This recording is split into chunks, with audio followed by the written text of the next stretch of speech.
Over 2.5 weeks have passed since the Spurs' 2023-24 season came to an end, and while they only barely managed to match last season's win total of 22, that doesn't mean there wasn't anything memorable about it. Quite the contrary, actually. In that spirit, I thought it would be fun to look back at some of the most moments from the season. Early miniseries sweep in Phoenix.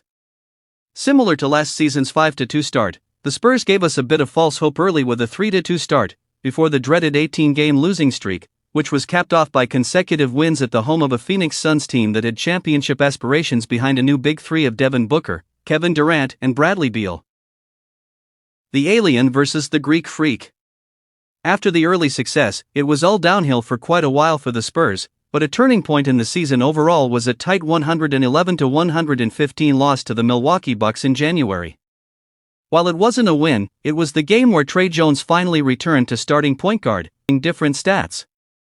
The first came via assists, with a December 16, 10 stat line in a January blowout win at Detroit, and the other was a more rare type with blocks, going 27-14-10 in their one rodeo road trip win in Toronto. Devin Vassal's behind-the-back pass. Speaking of that game in Toronto, it featured one of my favorite plays of the season, courtesy of Devin Vassal. As the ball was heading out of bounds on the sidelines, he jumped to save it with his back to the court, and in one fluid motion flung it behind his back to an open Wemby under the basket. Wemby was already shocked before he could even complete the formality of putting the ball in the basket, and the look he had while heading back up the court was priceless. Wemby secures Roy with iconic block of Chet Holmgren. It was another rough rodeo road trip for the young Spurs, and while the return home is always a relief, it didn't look like a win would immediately be in the works with the rising Oklahoma City Thunder waiting. However, the Spurs stunned everyone with a strong team performance for the win, and Wemby all but secured the Rookie of the Year vote with a 3-and-dad block over his main opponent, Chet Holmgren, on consecutive plays. OT win versus Knicks. The post-RRT trip Spurs were a different team, and another time they showed it was against a Knicks team that was fighting for playoff seeding. It was yet another big Wemby game with a 40-20-7 assist stat line to help overcome 61 points from Jalen Brunson, but it still took a full team effort.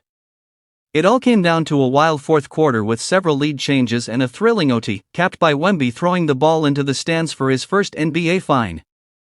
Devonte Graham's big moment. Maybe the most satisfying win of the season came in the penultimate game, when a depleted Spurs team stunned a healthy defending champion Nuggets squad that was still fighting for the top seed. It seemed like it would be just another loss as they got down big early in the second half, but instead the Spurs staged an impressive second-half comeback sparked by 17 straight points from Wemby in the third quarter to get them back into the game. Then, it was another wild final few minutes, capped off with a game-winning layup by Devonte Graham, aka UNC, who had patiently sat on the bench all season but was ready when called upon. It was a joy seeing his teammates so happy for him. Tre Jones' dunk on closing night.